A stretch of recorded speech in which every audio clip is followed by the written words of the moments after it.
Rapunzel's Revenge. So let's get started. Part 1. Once Upon a Tower. Once upon a time, there was a little beautiful girl.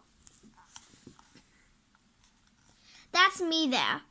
I lived in a grand villa with loyal servants, tasty food, and my mother, or who I thought was my mother. But more on that in a minute. The villa had 3 stories, 27 rooms, 1,012 chairs. I know because I counted them all. There wasn't much else to do. Yep, home. No one was horribly mean to me or anything. In fact, one of the guards, Mason, he was right kind. He taught me tricks when he thought Mother wasn't looking. Now it seems so strange that I lived all those years in the villa and never realized what was going on. Never saw who Mother really was. My farm can't get by without your growth magic. I swear we'll pay double next year. And the kind of things she was capable of doing. I didn't understand then why I felt the way I did, like something lost, like a toy left out in the rain. And I didn't know why I had that dream again and again. Or why it always left me feeling as sad as a toad. This moping is absurd, Rapunzel. You should be the happiest girl in all the world. I had one of those dreams last night. I told you to never speak about that again. You understand me? Yes, sorry. Ignore the dreams, my dear, and they'll go away. I guess I might have spent my whole life in that villa and never learning the truth. If not for that darn wall. Deep in my gut, I believed if I could just look over it, see what was there, my dreams would make sense. Everything would make sense. There's a wall in the garden. Yes, it's made of stones. What's behind the wall, Mother? Nothing. Go play, Rapunzel. I'm going to go up on the wall just for a minute, okay? Absolutely not. It's too dangerous for little girls. You'll see when you're ready. One day, my villa garden, and from everything visible from the top of that wall, will be yours. I'd always known she had growth magic, but I seen her make things grow or wilt as easy as snapping her fingers. But she tested me once and I was Winter Creek Drive any power. I never dared disobey Mother before, but on my 12th birthday I couldn't stand it anymore. I needed to see what was over that wall, whether Mother wanted me to or not. After all, what was the worst she could do to me? Snip. The stairs had too many guards, so I found another way up.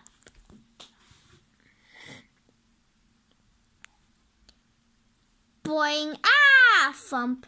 Call me a numbskull if you like.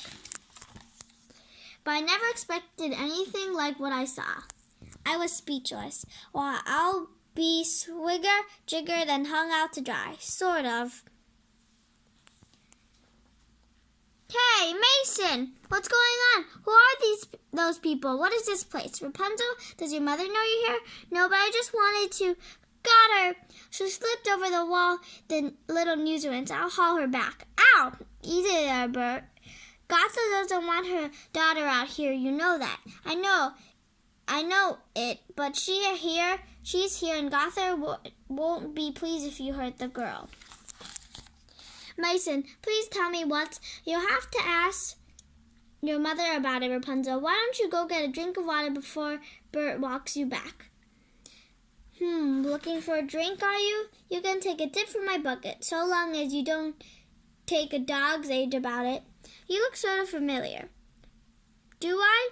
Well, you don't look like you belong in the mine camps. What's your name?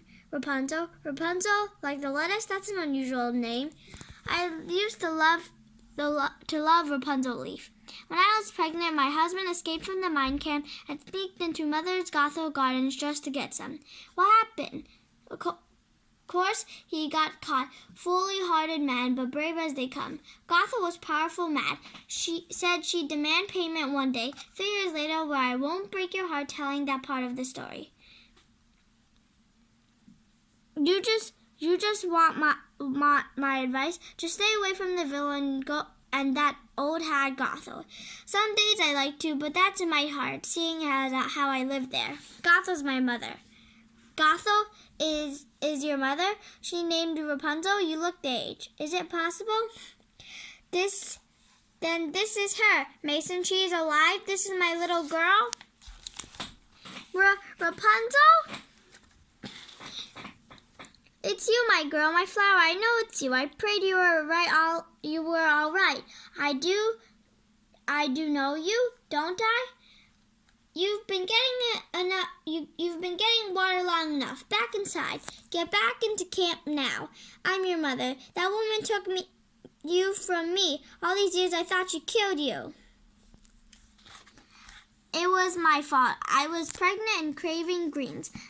Gothel threatened punishment for the theft, but we never imagined she'd take you, or we would have. That's enough. Please don't take her away again, please. I said that's enough. Grump. Mama, my girl, I'm sorry, Rapunzel. Is her husband in the camp too? Nope, Kate's husband was killed in the mines a few years back.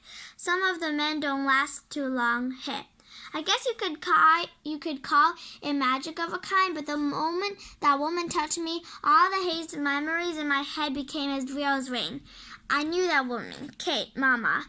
I remembered being her little girl before I became Rapunzel. The whole world shimmered with a new idea. My mama loving me and me loving her back. You lied to me.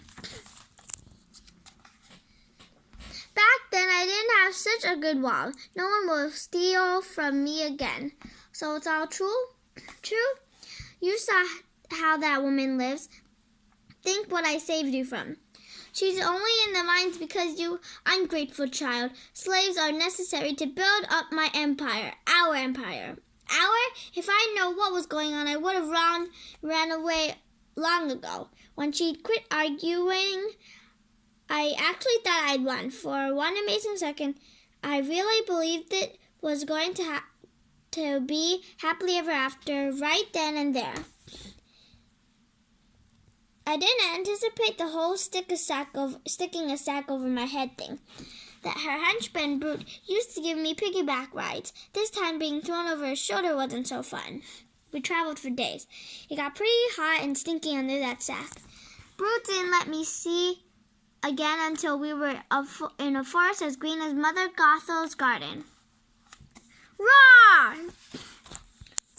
Roar! Crunch. It wasn't exactly the kind of place I'd care to an afternoon stroll.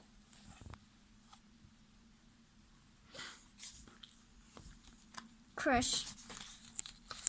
Mother Gothel has grown a creepy tree with a hollowed-out room high up, perfect for imprisoning a troublemaker. Please, Brute, don't leave me here. Mother Gothel says you're naughty, so here you go. I was able to make some helpful observations before he was out of earshot. They mostly had to do with his odor and bathroom habits. I hope he might come right back, but it was just a joke. But for all I knew, he'd be eaten by a wild boar in the forest. A girl can dream, so there I was. Nothing to do besides a little housekeeping and thinking. Again and again, I daydream about sneaking into the mines, saving my mama, and running away to a place where we could be happy and safe. But I was stuck in the tower like an ant in a drop of honey. So I did everything I could to keep from thinking. Winter was the hardest. Mother Gothel's magic tree sealed up my window tighter to keep in the warmth. In the winter, all I could do was think. You bet, I fantasized about escaping, and saving my mother, and teaching Mother Gothel a lesson. And I had no idea how to do it. So I'm going to stop here. I hope you enjoyed my video. Bye!